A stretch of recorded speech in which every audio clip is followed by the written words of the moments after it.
Green flag. Once again, folks, I cannot overemphasize how good these new starting procedures are working for us. The lanes really make it clear where you got to be. The roll-up with the speed limit keeps the drivers at a reasonable pace. They know exactly when to look for the green because of the acceleration line. It's working superb so far. We're very happy with the response from the drivers here this weekend. I mean, they adopted this and decided they were going to get it done right on Saturday, and they have done a super job. Whoa! I believe that was Andy DeFrancesco just had a big move down into turn 8, picked up a couple of spots. Although he may have lost those down at the other end in turn 9 because it killed his exit speed. Ferrucci leads right now, though, as they come back to turn 12 for the first time. Your off-pole car, the number 509 of Warren, continues in second. The 501 of Derek Sobel in the third spot. So our front three now starting to check out. Check this out as Warren looks down the inside and spins. Warren spins. This is not good. He and Ferrucci spun unassisted together. I can't believe both of those cars spun like that. There was no contact. They both just spun in a super fast right-hander and now rejoin almost at the tail of the feed, and your new pole or leader is Derek Sobel. Sobel leads. So Warren thought about a move down in 2, never got to Ferrucci, but Ferrucci spins and Warren follows him, and now Sobel leads, followed by the Franklin Motorsports car, the 514. Joel Jens. I got a race, and I'm not backing off because we got to change for position as we got another driver going down in 2. Great action here in Cadet as we got 3 more passes as cars go side by side through 3. I hope we got that, as that was some super action down there in turn 3. Sobel leads. I believe that's the 583, I believe, or the 503 of Austin Garrison in the second spot now. I'll have to confirm when they come back to the line.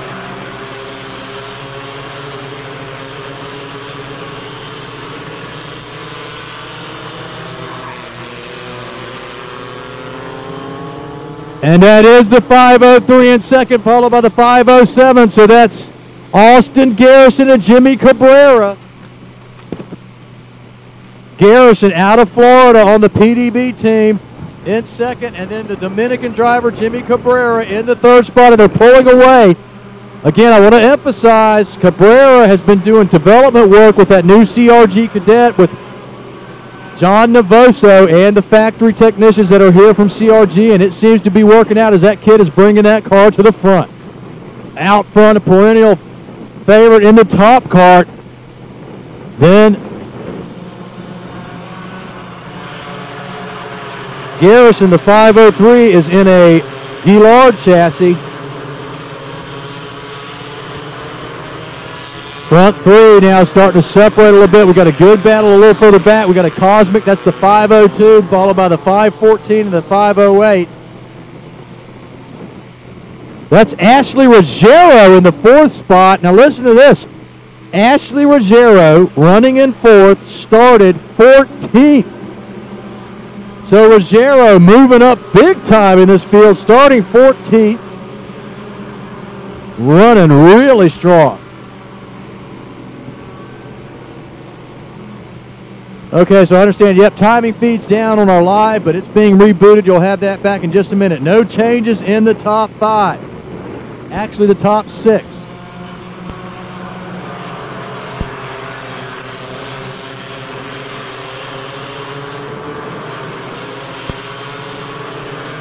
Okay, keeping an eye on the stuff on the racetrack. Oh, Cabrera under big pressure loses that spot, the 502.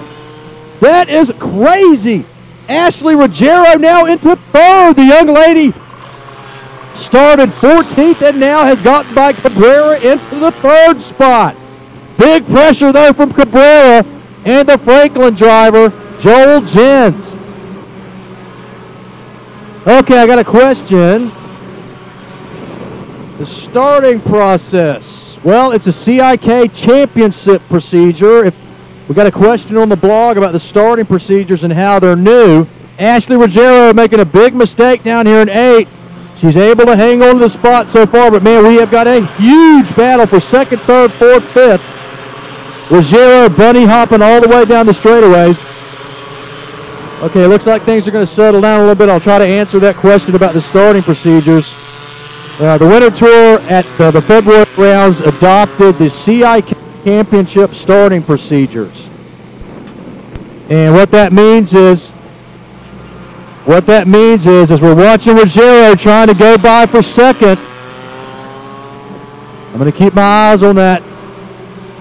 The starting procedures are different in that we have actual painted lanes on the racetrack that the drivers have to stay in during the starting process. They can't pull out of those lanes until they pass the acceleration line, which is 25 meters from the starting line. They also cannot exceed 31 miles an hour before they get to the acceleration line. We use a radar gun to clock their speeds, and the front row is responsible for maintaining between 18 and 31 miles an hour. So what it does is it restricts the acceleration of the cars until they get to the starting area, which is a 25-meter block from the acceleration line up to the starting line. And it just makes it a very controlled process from beginning to end, and it works superbly so far here this weekend. We had a little bit of a problem, and Ruggiero, by the way, has gotten by. I didn't see that on the back section. She's gotten by and is pulling away.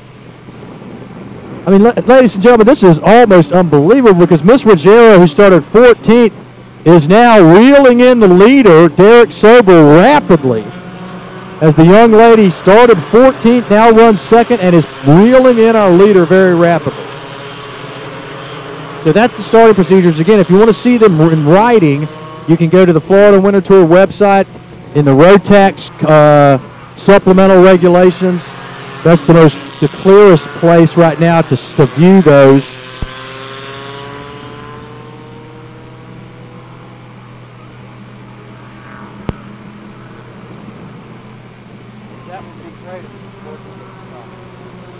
So back to the front now. Ashley Ruggiero is completely engaged now with our leader, Derek Sobel. Less than a kart length and a half now, the distance between the two as they make their way through turn 7 and 8. The 503 and the 507, I believe, which would be Austin Garrison and Jimmy Cabrera in 3rd and 4th. And it looks side by side through 9. Goes those two. Cabrera and Garrison now coming back to the line. Garrison just barely leads. Here comes Ashley Ruggiero. Ruggiero's in the right spot. Sobel, she pulls down the inside into turn 2 and takes the spot. Ashley Ruggiero goes from 14th to the lead here in Comer Cadet. Great stuff here. Oh, and not at all unusual in this well-developed category. Again, the drivers and teams have been racing these engines a long time. They know how to make this stuff go. Santino Ferrucci trying to work his way back through the field, but not having a lot of luck. You see the 5:15 of Sebastian Sierra continuing to circulate. Sebastian was going to have the leaders behind him very quickly.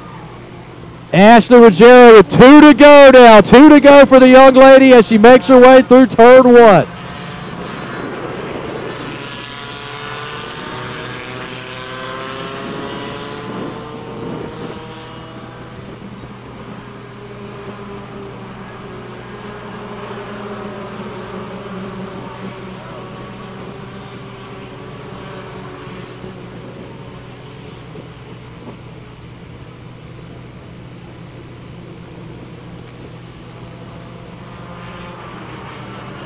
Ruggiero bunny hopping all the way down into turn 9 as Sobel tries to close the gap and does, as Sobel now is on the back bumper of Ashley Ruggiero. She makes her way into turn 10. She'll get the white flag this time by. We could see a lead We could see a lapper in the mix here. White flag for your leader, Ruggiero.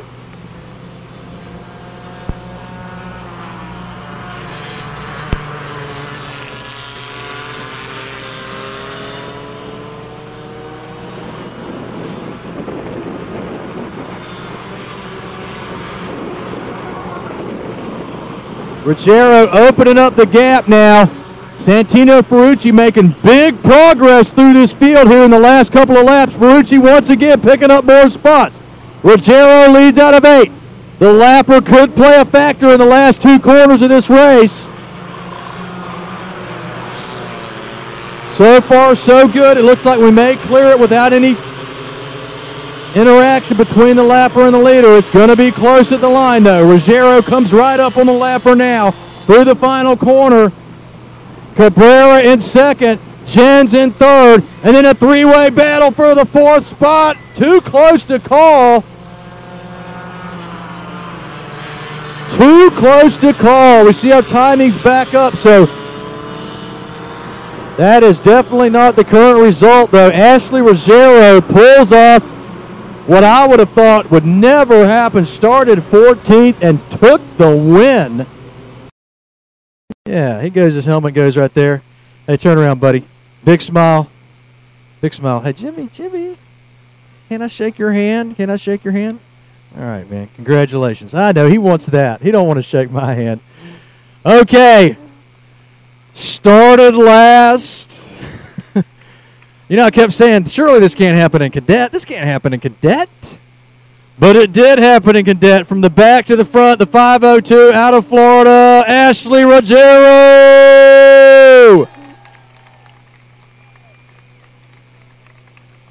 Now, Ashley, didn't know you were supposed to dress before you come to the podiums. Here, let me give you a hand. You got it? Okay, very good. Zip up the front there. Got to look sharp. Got to represent Paragon Motorsports. We got that in the first shot. Okay, okay. All right, first off, congratulations. Great job. Let me do a quick interview with you. Number one, when you got here this weekend, I would suggest going into the final, you probably weren't real sure what was going to happen. Did you have any idea you could get up to the front? No, I didn't have any clue. I thought I was just going to be in the backpack. Now, about 2 or 3 laps in, did you realize you had a really good car and something could happen? I thought I was going to either finish top 5 or top 3, but I really wasn't sure. I didn't think I was going to win it at all. How far into the race did you suddenly realize, I can win this thing? About 1 lap to go. And you did it. That was a great job. Now, who's here helping you this weekend, Ashley? Got my list out. Okay. I got my mom, my sister, Gary Willis, Paragon Motorsports, Wolger, Cosmic Racing, my dad, Florida Winter Tour, all my competitors, Fur Wolger Power, and Homestead Karting. Congratulations. Put it together. Ashley Ruggiero, your winner. Step up there.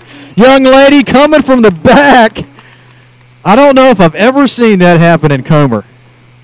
That was great stuff. Hold them up high, guys. That's how we do it here at the Winter Tour. Get them up high. Proud of those awards coming home again. Joel Jens, Jimmy Cabrera, and Ashley Ruggiero, your top 3 here in Comer.